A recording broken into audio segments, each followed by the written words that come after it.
Gaya ng sinabi ko kanina, mahaba naman ang pasensya ko at umaasa akong mapipirmahan yung subpoena bago matapos yung aming pagdinig.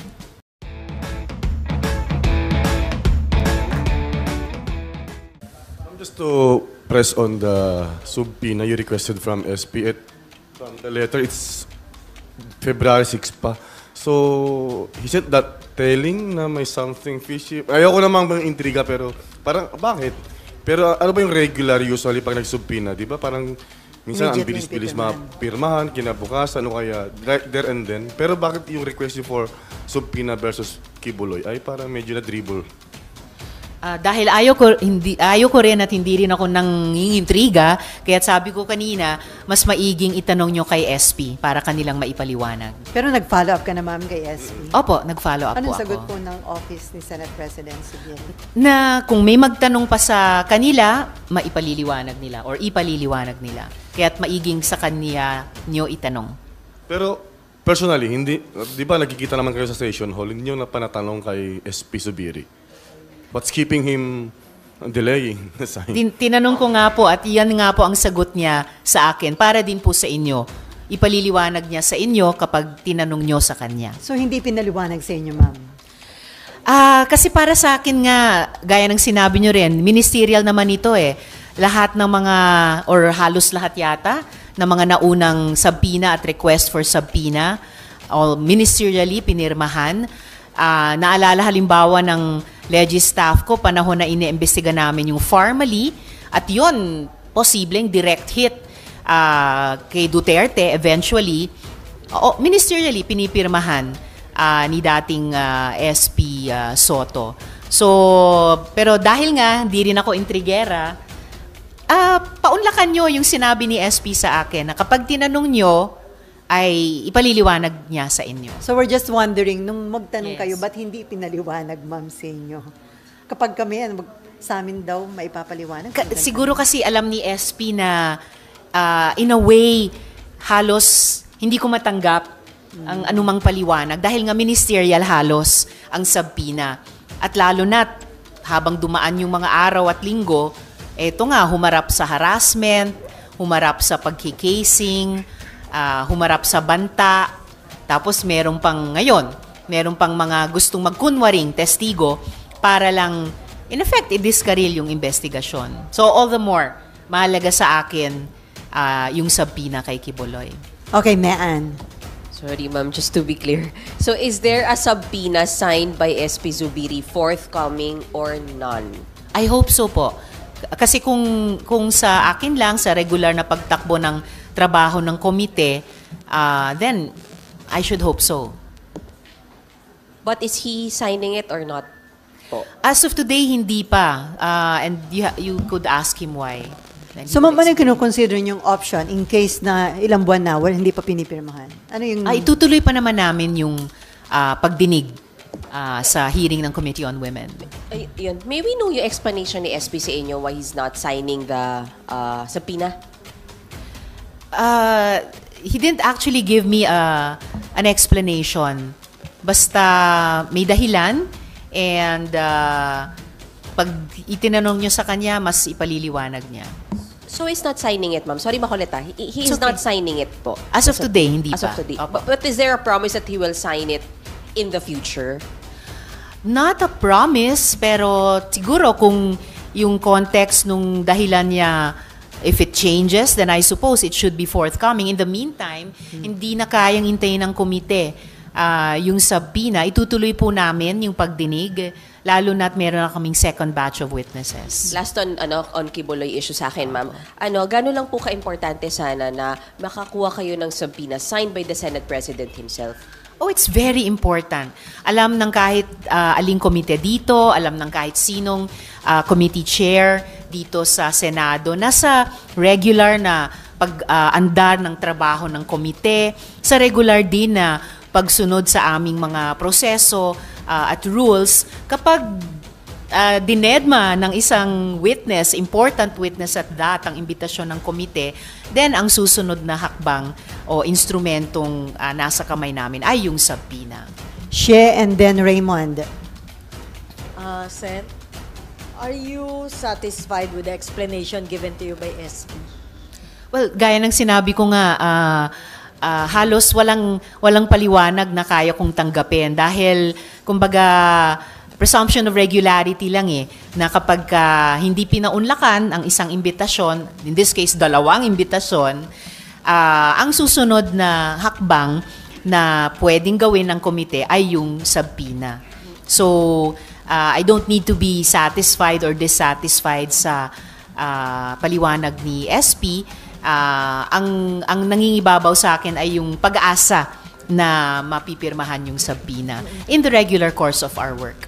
Ma'am, pwede ba siyang sabihin na unprecedented yung, February 6, dapat meron na tong reaction by within that week or the following week, patapos na halos yung gitna na yung February, and then this one, parang nakahang lang yung request for subpoena.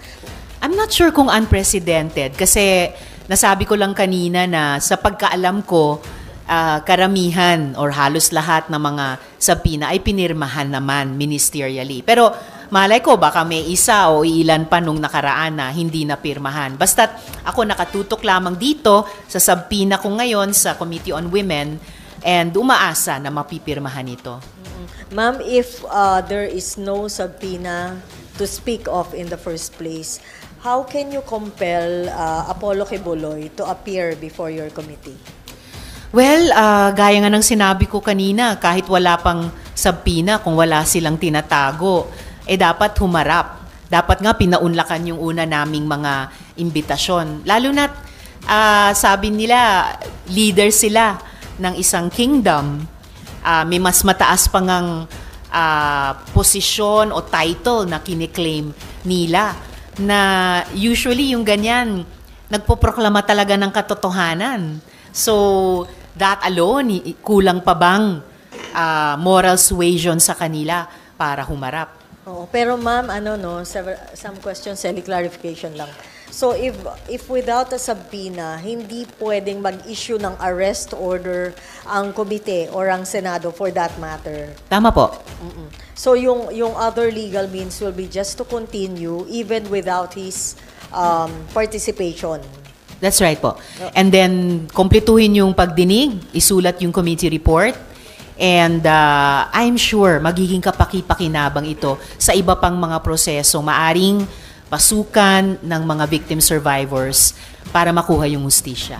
Ma'am, some more points kasi it's a given na Apollo Quiboloy is also very influential, especially to a number of politicians who are from Mindanao, respectable figure siya doon. Do you see, has it something to do with that? Dahil hindi rin ako intrigera, ang masasabi ko lamang ay, kahit pa sinasabi nila o sinasabi ng ibang tao na influential sila, malapit sa kung sino-sino, the point is, ng bawat resolution at ng bawat investigasyon, no one is above the law. Kapag may reklamo sa iyo na posibleng lumabag ka ng human trafficking, rape, protection of children, and other laws, kinailangan ng Senado na imbestigahan ito, alamin ang katotohanan at magrekomenda even ng mga corrective measures. So, no one is above the law. Kahit ano pang titulo ang iputong nila sa kanilang ulo, regardless kung influential o malapit o ano paman, no one is above the law. Kahit pa yung kataas-taasang opisyal dito sa ating republika. Okay. Are you disappointed that your request for subpoena continues to hang? Mahaba po ang pasensya ko. So kahit naiinip ako, iintayin ko po yan. At habang naghihintay sa subpoena, itutuloy ang pagdinig ng komite. Ma'am, 2 more questions on this issue. After kasi na in-issue nyo yung challenge for Quiboloy to appear before your committee, he issued a video statement and he said that you disrespected him and somehow, nakalimutan ko yung word, but it's more of like a kangaroo court na hindi naman siya binigyan talaga ng chance or hindi rin siya nirespeto at all and never siya mag-appear sa committee ninyo and in that video statement, ang sabi niya, if you really have the evidence, help these people, file charges in court, and I will face you in court. Hindi po papel ng Senado maghanda ng kaso sa korte. At least one of our victim survivors has already taken that brave step para maghain laban sa kanya sa Davao at nung ma-dismiss yun, i-raise sa Department of Justice. Malamang meron ding mga victim survivors sa US na in-interview o nagbigay ng testimonya dun sa FBI. Kaya't may investigasyon underway doon. Kaya't na-freeze yung assets nila doon at kaya't nasa wanted list sila ng FBI.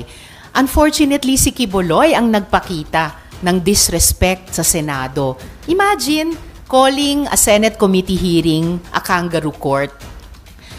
Ano yung itatawag mo sa taong nakatanggap ng hindi lang isa, kundi 2 imbitasyon, tapos hindi man lang sinagot at lalong hindi nagpaunlak?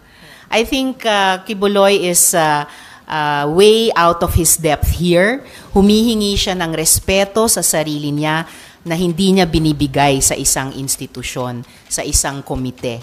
Kaya't kung may pagkukulang sa respeto, until this very day, sila po yun. At hindi sa akin pangunahin, sa mga victim survivors na subject, heart and soul ng resolusyong ito na aming iniimbestiga. Ma'am, last point. On Monday, magkakaroon kayo, that will be your second hearing ba? Tama ba, ma'am? Opo. Second hearing. Ano po yung, can you give us a snippet lang?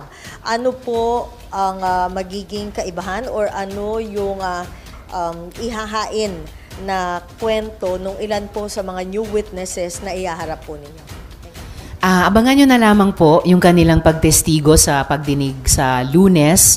Basta po't gaya ng sinabi ko kanina, not just their numbers, but the quality of their testimony, talagang naghuhumingi. Bago pa yung hustisya, yung makatotohanang sagot mula kay Quiboloy. In the face of these increasing number of serious allegations backed up by evidence, his silence is deafening. Okay, last question, ma'am. Aside dun sa hindi pa pagpirma ni SP doon sa subpoena, may observation din sa first hearing, parang walang nag-participate na ibang senador. Parang, Meron po. Actually, dumalo po ng maaga si Sen Jinggoy at dumalo din po si Sen Coco. Apo. so, 2 lang yung sumama sa inyo. So, Yeah, wala despite the fact na may mga kasabay ding ibang mga pagdinig. In fact, habang nagtetestigo yung mga victim survivors, naririnig ko yung mga boses ng mga colleagues ko sa kabilang hearing room sa kanilang pagdinig din. So, it was fairly attended. okay. So, wala kayong parang observation na ayaw mag-participate ng babae dahil siyempre re-electionist yung ibang mga senador. Wala po. At yung mga colleagues ko, pag on the floor kami, informal conversations, may mataas na interest sa kasong ito. At mga expressions na, ganun ba? Grabe. So I think, kahit hindi physically maka-attend dahil sa mga iba pang schedule, sa mga kasabay na hearing, may awareness ng lawak at gravity ng mga offenses at posibleng krimen na pinag-uusapan natin dito. Okay. Raymond pala. Ma'am, good morning. Morning. Quick points lang. Yung binabanggit nyo kanina, can you give us a number? Ilan yung tinanggihan nyo na supposedly itatanim na testigo? I can't give a number, or I'd rather not give a number, basta't sufficient na na-alerto kami na kasama ng bag of dirty tricks dito para hadlangan na makapagsabi ng katotohanan nila yung mga victim survivors, itong magpapapanggap pa ng mga di umanong witnesses para lang pasinungalingan yung quality ng pagdinig namin. Ang klaro lang, ma'am, is meron kayong tinanggihan. Meron po kami mga tinanggihan. Second point, ma'am, yun doon sa ikinikilos ni SP. Di ba yung mga investigators, mga law enforcers, may term na ginagamit na obstruction of justice. pag merong mga agencies na hindi nagko-cooperate, is this not a form of obstruction? Kasi hindi siya pinipirmahan yung supposedly ay ministerial power. I wouldn't call it obstruction of justice, pero it's something na iniintay ko talaga at iniintay ng committee ko. And I would even say, iniintay ng mga victim survivors. Kaya't gaya ng sinabi ko kanina, mahaba naman ang pasensya ko at umaasa akong mapipirmahan yung subpoena bago matapos yung aming pagdinig.